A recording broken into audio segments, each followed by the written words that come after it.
Welcome to Determined to Succeed. I'm your host, Dawn, also known as Unique Connector. So I'm so excited to do a live recording today with my friend in person and not via computer screens and via Zoom. So I have Riley here today, and we're going to talk about workplace trauma. So what does that mean to you when you instantly hear that, Riley? Yeah, so my whole background, like education background, is in psychology. And so when I think about trauma, I think about what are things that happen to you throughout your life that even once they're over, or even once you've removed yourself from them, can physically affect you or still emotionally affect you or mentally affect you years beyond. And I think we spend 80% of our lives at work. Once we're out of school, we are at work. And I think it would be silly to think that the things that happen to you at work or the things that you're exposed to, you don't take home with you and that you don't walk even away from that career still carrying. So I think it's a space that isn't talked about very much, but it's also a very real space of like, if you spend your time in these areas, you're going to experience traumas, whether they're big or really small, but you're going to experience them. Yeah. Well, I would say it makes me instantly think of too. I feel like more and more people are, the word authenticity and being vulnerable, but like more and more people are kind of even realizing too the childhood trauma and all the other things and how it just kind of piles on. And so more people are talking about these things, but I still feel like they're not talking about the workplace, right? Trauma. Right. And things that come up. And even as too, before, we even hit record, I was kind of thinking about different things. And I think sometimes too, there are trauma things, but there's also great things too. Yeah. And not saying that everything is bad.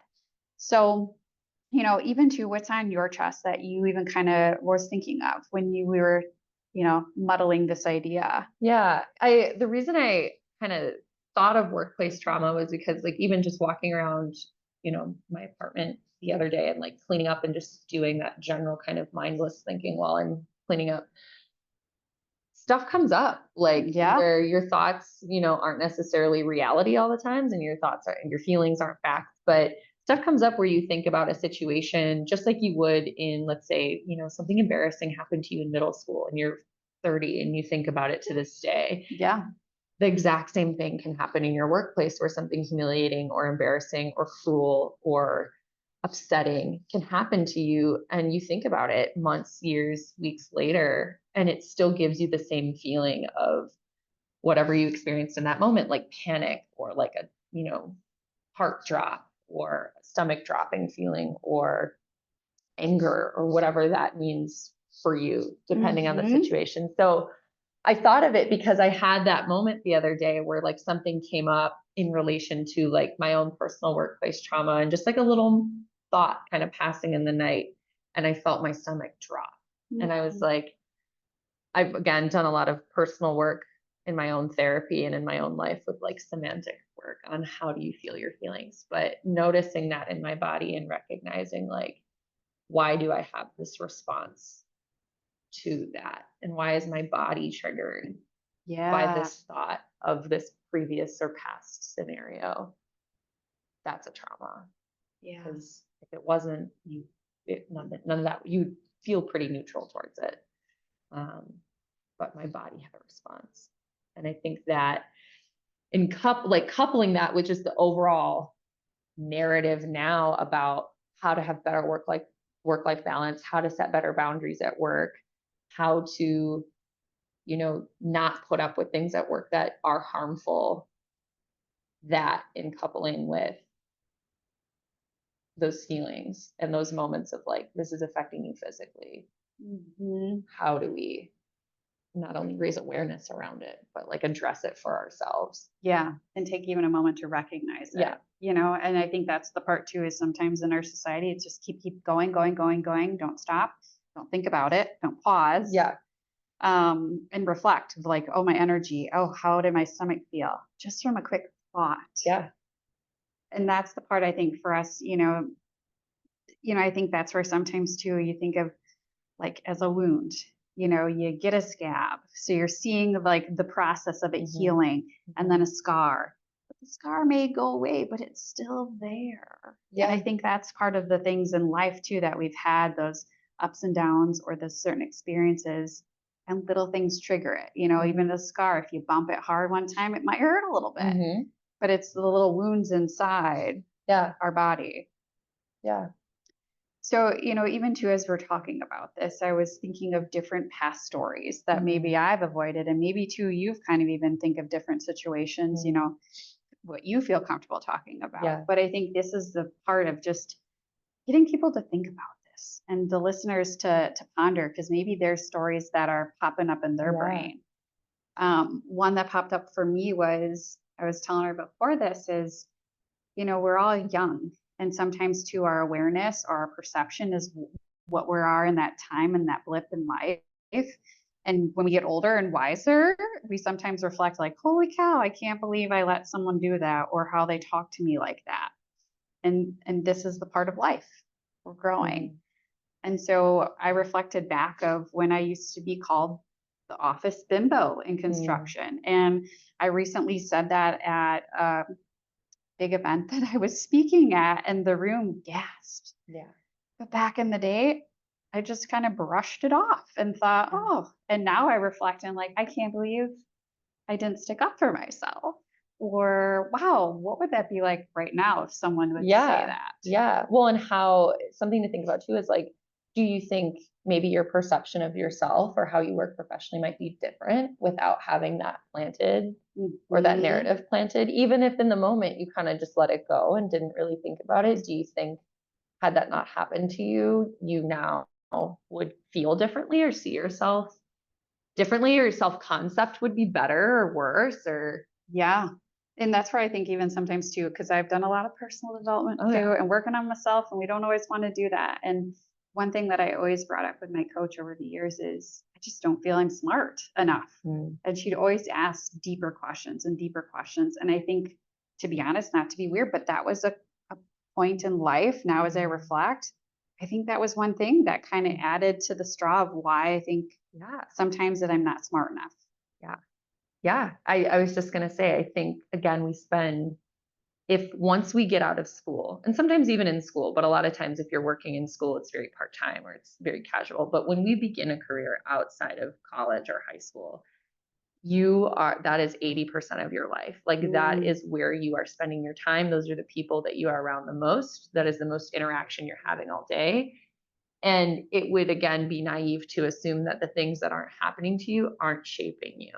mm, And it's funny because I think we talk so much about, oh, yeah, I worked this horrible job, but like I built these skills out of it. And it's like, yeah, that's probably really true.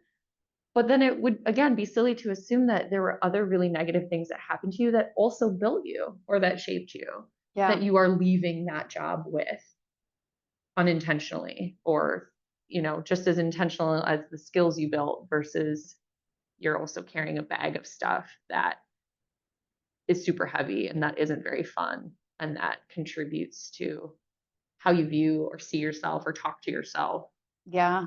in your regular life. Or approach new job Yeah. opportunities. It's the little past things that are going to change your perception of how you go in and maybe not be as open minded or as open, or, you kind of almost have these little like walls up. Okay, if I divulge too much, then Mhm. oh, I got slapped in the face pretty much before when I would have those Yeah. moments, or when I was, really ambitious and doing all these things, then all of a sudden people are treating me as a threat. Yeah. So it's like trying to figure out the happy medium, Yeah. but then also too to not forget about all the pebbles that you've added into your book bag, you could Yeah. say, to keep going ahead, but also too don't forget about things and keep being aware. And it's older and wiser, you're getting more experiences Right. and new perceptions. Right. And PTSD is, can be so specifically defined in like a DSM-5. I mean, that's a real diagnosis that you can be saddled with at any point in life. But the symptomology of like PTSD is so reflective on things that we hear about people experiencing from their job all the Mm, time, racing thoughts, nightmares. I don't sleep. My stress is out of control. I have fear going into my workday. I have fear sending this email. I have fear posting this on my LinkedIn. Like, being afraid in partnership with feelings of anxiety and paranoia and nervousness and like overall discomfort are symptoms of PTSD, especially depression. I mean, we talk about rising depression rates. Well, I don't think it's a secret, or I guess maybe not a secret, but I don't think it's weird to assume that, like, with how much time we spend at work and how encouraged a hustle culture is now, that we're seeing more depression. Yeah. Because not only is that really hard on you mentally and emotionally to show up and deliver and be a high performer, but a lot of workplaces are not very supportive and are not there to benefit you. They're there to make money. They're there to operate a business. And if you're not doing that the way that a particular person wants you to, you are a problem. And that's really unfortunate. And I think that's also why we see so many new mental health issues, and why mental health is such a conversation at work. It's like, yeah, well, it's not because people are working too much all the time. I think that's part of it. But how are people being treated? Yeah. If they're working too much, they're probably not being treated very well. Right. Or two, I think it's some of the habits or the things that they put on us. Like, I just even think of like myself, like through the process of leaving corporate, it was like time to detox, to recognize, holy cow, I didn't ever realize I was a workaholic. How did I become that type of person? Yeah. Who like told you to be that? Yeah. Who said something that made you feel like you had to be that? Yeah, or not good enough, or what was I looking for? Recognition, validation, what? Because I was moving up the ladder, getting different titles, making more money, but it's all those things where sometimes what were the little trigger things that kept making me think that way? And why was I so used to working and kept striving for more? And I think that's the part too, where it's just taking that step away and detoxing and thinking about it and recognizing it. I'm like, holy cow. Like, I just have a new lens of life, but also what did I do and how did I get there? What was the trigger? What was all the little stuff that added up? Yeah. Yeah. Because again, I think, when we get into the workforce, we're carrying a lot of our like childhood trauma into those spaces with us. Again, unknowingly, nobody decides to show up professionally like with their childhood wounds ready to pounce at any point. But then over time, as you start to build in your career and build experience in your career, you've now added so much to these core wounds that you already have. And I think the source of like, if I can think of one that I've always heard in school settings, in university settings, in professional settings, I've gotten a lot of too much, or like the way you communicate, don't like it too much. It's in your face. It makes me uncomfortable. It's aggressive, whatever. You name it, right? But it's always centered around my delivery and my communication. And have I always been the most like graceful with it? No. Have I said things that wouldn't be appreciated? Sure. But at the same time, that is something that I carry around to this day of like that self-doubt or that self-perception of like, do I need to edit myself? Do I need to stop being so much like that in order to do better or be better received or be well liked? Because the second somebody says that to you, especially in a professional setting, you carry it. Oh yeah. You're like saddled with it. And it creates that tension and those symptoms of like trauma where you start to store your feelings about it in your body, and you start to store it in your internal space, and it comes out in different ways and in different places with different people that are like inappropriate or like not aligned, or you're like, why is this happening right now? Why am I crying randomly? Like, or why am I really mad right now? Like, because you're storing stuff. It's these micro aggressions or these micro traumas that can build into being one big thing, or it could be a huge trauma Yeah. that you just like look back on for the rest of your life and you absolutely are like disgusted with it. Right. And then I think that's where too, it's sometimes it gets confusing. Sometimes where it's like you cover up and Mhm. as Nancy and I have talked about before too, it's like you put on a mask. Yeah. Like you're putting on your mask because this is how I'm supposed to show up. Oh, if I start pulling a couple layers off, oh, I'm trying to show my unique self, but then other Mhm. people don't like it. So where's the happy medium? And then two, and sometimes you're losing yourself and it's Yeah. not even you anymore. And then you don't even know what is the true me anymore. Yeah. Because I keep getting told all these things and I think it's I'm gonna say brainwashing, but it's those moments of making confusion in our brain of how am I supposed to show up or what happened? Am I just oblivious to certain things that I should be aware of? Yeah. And how do I want to keep showing up? And I think that's the part even for me of just pausing, but quietness, even though it's awful, Mhm. it can be really helpful for you to even kind of pinpoint some of the things that are Mhm. triggering you Yeah. or I want to show up as me. How am I going to feel right now? How Yeah. what's my personality and me being showing up as me? So I even think of that too sometimes of even like with social settings.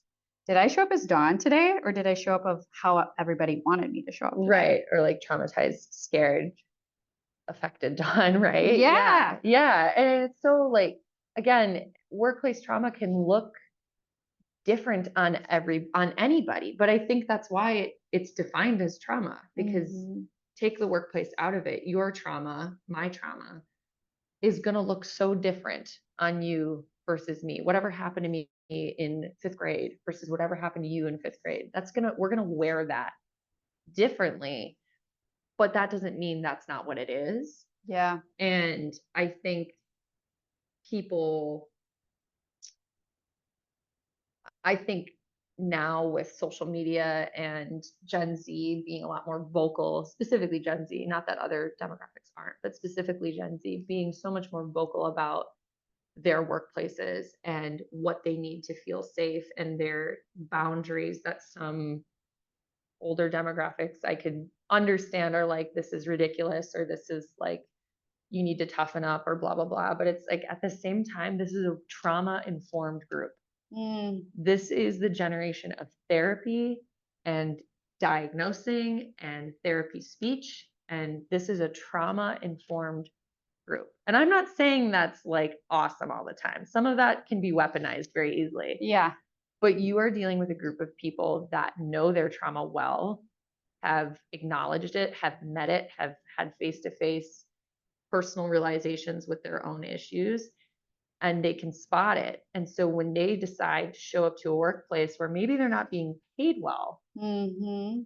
and they're experiencing bullying or harassment or micromanagement or uh, favoritism or betrayal in a workplace, I don't blame those groups for having a zero tolerance policy for themselves with it and saying, well, I'm not going to do that. I'm not going to show up if this is how it's going to be. I'm not going to work here if this is how it's going to be. And I'm not going to support it if this is how it's going to be. And I think a lot of workplaces, we're still kind of in that weird chasm of like Gen X bosses and boomer bosses that think completely differently than that and think like you just need to let everything that's happening to you happen to you Yeah. if you ever want to get anywhere. Yeah. You have to go through the trudges or through the deep Yeah, the mud like I trenches. went through. Yeah, that's such a new space for me. And I have experience with harmful slash traumatic bosses or leadership where that was a huge learning curve to recognize that like the people that you look up to the most or that you want to be the most like or that you want the approval of the most are your biggest op. Like they are Mm. your like and that's real for a lot of places. It's real for a lot of young women Yeah. who are trying to rise and be bigger in their careers as well, especially women of color. Yeah. It's huge. Huge. And I feel like that's the part too of just, as you reflect on our history of all the things, and there's always a ripple. you know, and I feel like this is the time now where there's the ripple effect. People are speaking up. People are trying to make change. Mhm. Where before we may have brushed it off because we thought this is what's normal. I'm not going to, Mm. you know, make waves Yeah.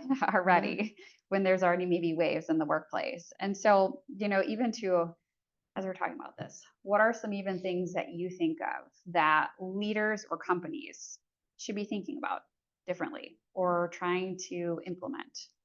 Yeah, well, I think from even if I can draw from my own experience, and this isn't going to apply to everybody, but one thing comes to mind is the companies and workspaces I've been a part of that have proven to be the most harmful or that have resulted in being harmful are companies and spaces where formal there's not a formal chain of addressing issues. There is not a formal lineup of addressing a problem that somebody might bring to the table or a complaint or whatever, and a formal reaction and response and draw out to what that looks like. How do we look into it? How do we bring it up? And how do we bring it forward? And also taking into the account, I think there's not a formal chain of command there, but then there's also not, I think part of the formality of that process includes looking at here's the person that is being talked about or brought to the attention of leaders or whatever,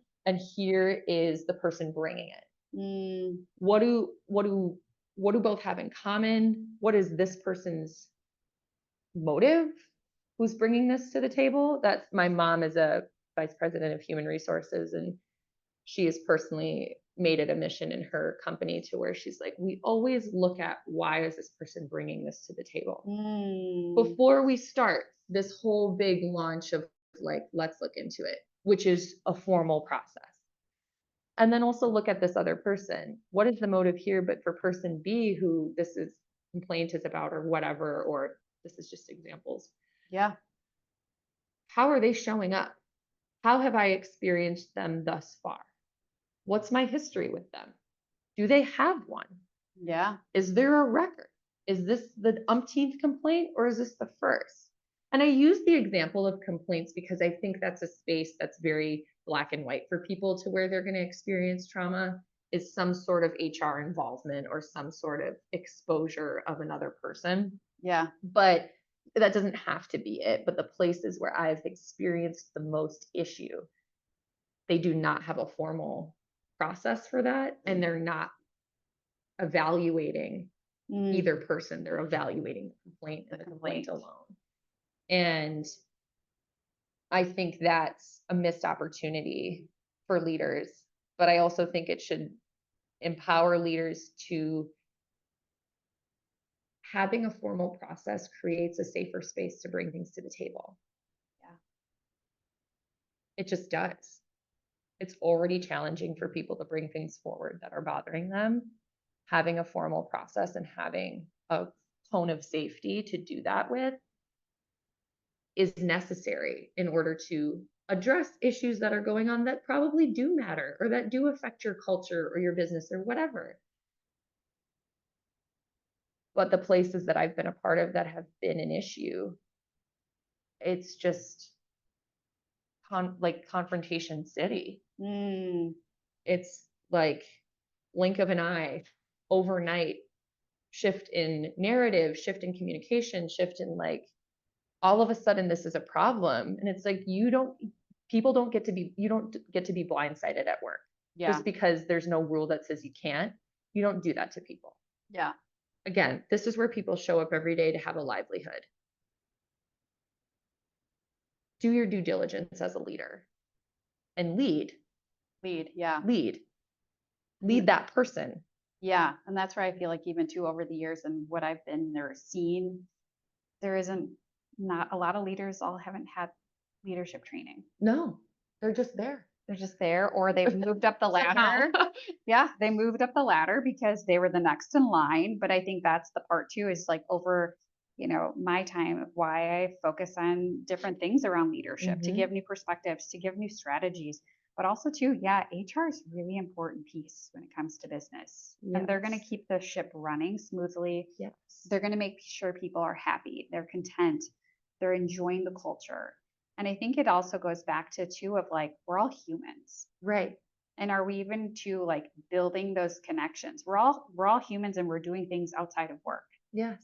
We all have passions. We all have things we love doing or things that too could be bothering us at home Yeah. that we're bringing struggling in, with. Yeah. struggling with. And I think that's the part too is like, there's this whole like, got to button up and be, Yeah. This image. this perfect image and Yeah. this perfect life. And, I think that's the part even for me over the years is finding those people that you can actually connect with that are there for you and will support you. And it's unfortunate how the workplace can be with the bullies, with the people that want you to go through the deep waters. And, I think that's the Claw part. your way out. Yes. And then too, some of the things that are not kind that are said sticks with you. And then even the great things that people say to you don't stick for some reason. Yes. Yeah. Well, because again, you're in that space, you're taught for so long that like your career is everything. This is how you make money. This is how you take care of yourself and your life. You need to, and like leadership has always been this hierarchical like depiction, even now in some more modern and like millennial based workspaces that have more lateral leadership where it's like no one's really a leader, everybody's a leader, yada yada, which is great. But there's still plenty of places that have not experimented with that or fallen into that practice. And so you show up either entry level or mid level or whatever, and you want to do well and you want to perform. And these are people, these are the key players on your team that you should care about because they care. But they are like that because we've been told to be like that. We've been told like this is the leader. I got to follow this person, even if that person's extremely dictatorial or authoritative, or maybe not the best at leading. And you don't know that until after you've been in different career spaces with multiple leaders and you've been burned to where you could look at like, well, when I'm in leadership, I would never handle it like that. Yeah. Or I would never address somebody like that or approach a situation in that way. It makes you think about what you would do differently. But that's also kind of the trauma piece where it's like you don't know that until you're hit. Yeah. And you're spending all this time putting pieces back together and healing and repairing yourself and looking at like, what can I do differently, but how would I do this differently? What can I make sure I never do again as an employee, but also when I'm a leader, to never handle something like that, to scar somebody or to harm them. Yeah. Even if we don't agree, even if even if we're better off not working together, even whatever. I will never deliver something to somebody that would make it about them in such a personal way. And I think that's an issue with workspaces is it becomes very personal. Your work is you. How you show up is you. This mistake is you. This, dropping the ball on X project is you. And you expect people to go home and not be saddled with that or to not have a sinking feeling on a Sunday night or cry getting in the shower Monday morning. Yeah. Because that was my like shift in perspective when it was like, I'm somebody where I think my body reacts a lot faster than my mind does, but I don't listen to my body. I listen to my mind. Yep.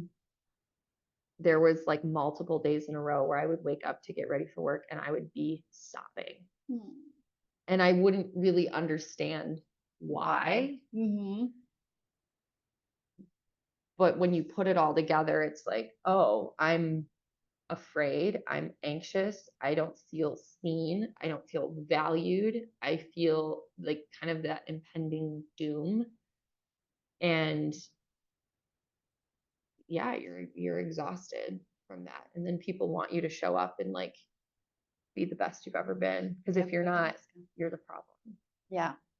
And that's so personal to do to people.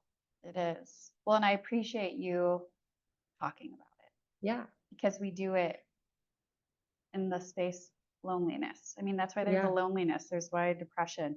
because we bottle it all up and we think we got to do this. And, it's just like, get strong, buttercup, and let's keep going. But Yeah. in the end, it's like sometimes talking about this, like Yeah. even me too, using my voice, I feel like it's releasing things and it's making me heal through processes. Yeah. And I think for you too, is talking about this is hopefully creating a ripple effect that listeners are listening and saying, like, oh my gosh, that is why my stomach hurt. Mm-hmm. Or that moment passed through, how you said that even earlier Mhm. too, about like my energy and whatnot. Because I think that's the more we talk about these things and the more we share our stories and Mhm. perspectives, the more people are also going to realize they're not alone, Yes. Yeah.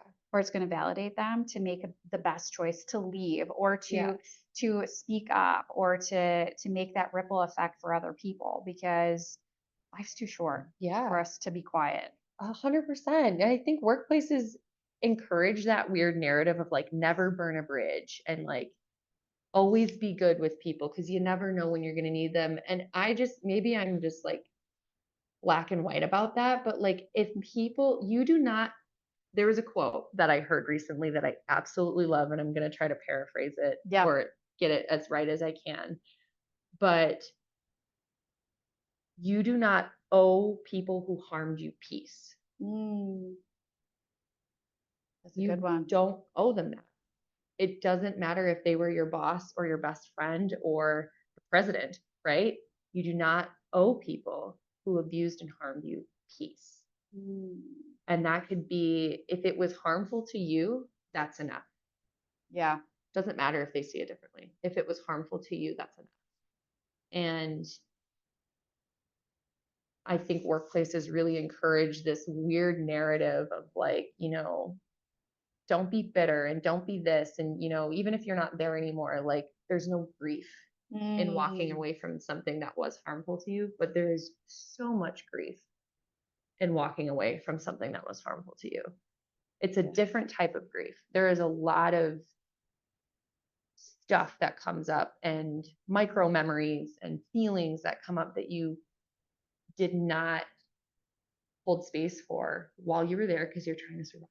Yeah. And you're trying to get through it. So it comes up when you step out of it, and there's this grief of what could have been. There's this grief of what you thought it all was. There's this grief of like, the reality not being what it was in the end or whatever. There's a grief and loss of people. There's a grief and loss of people that you love and are still connected to that might still be there or whatever. And you grieve for them, you grieve your relationship. But there's a lot of grief in the harm that was done to you that you allowed. That you allowed. Yeah. That you didn't know you were allowing because you were told that you had to. Yeah.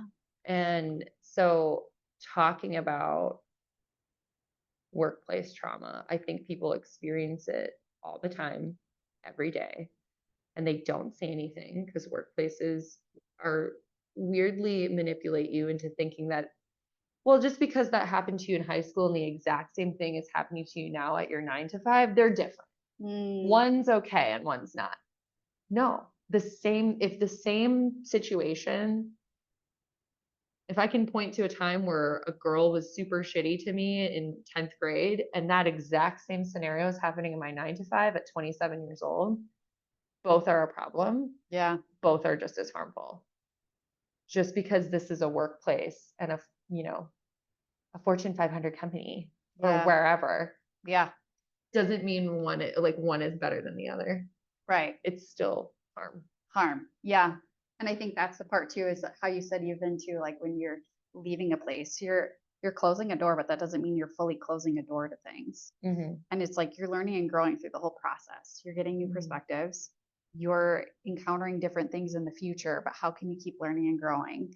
And that door is never fully closed, because you're going to have moments that are going to keep popping up, or keep reminding you, or keep making you stronger and a better person. And so I appreciate you very much. Yeah, and this was so fun to do in person together. Yeah. And I hope the listeners really, really take the time to listen to this, and to take even time afterwards to jot down what feelings are coming up.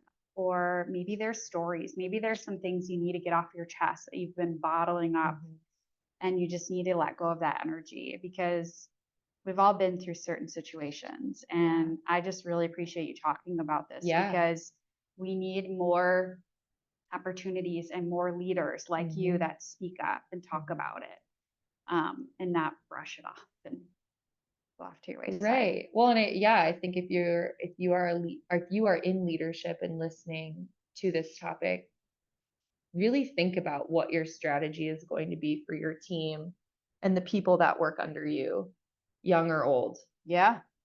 To where you can create a better space for people to be human and, have their mistakes, but also have their pros and their cons like everybody else. But like, how can you do a better job at not personalizing somebody's work, not personalizing their worth. Their worth around how they showed up one day, or something they said that somebody else didn't like, or whatever. And not, how can you just do a better job as a leader of holding space and creating safety within your office for some people that may feel threatened, or the people that aren't a problem but aren't always gelling either, right? But they're a good worker. Like, really look at what both of those things mean to you as a leader.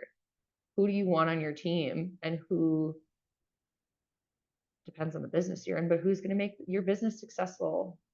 While also creating some harmony. It's not going to be perfect, but like, think about this as a leader. Are you giving space to your employees, and are you making people feel seen and heard? And are you making people feel like they're not walking into a chopping block every day just by showing up? That their job is there for them, and you're here for a reason. And you're not on the hook just because it's Tuesday and we feel like it.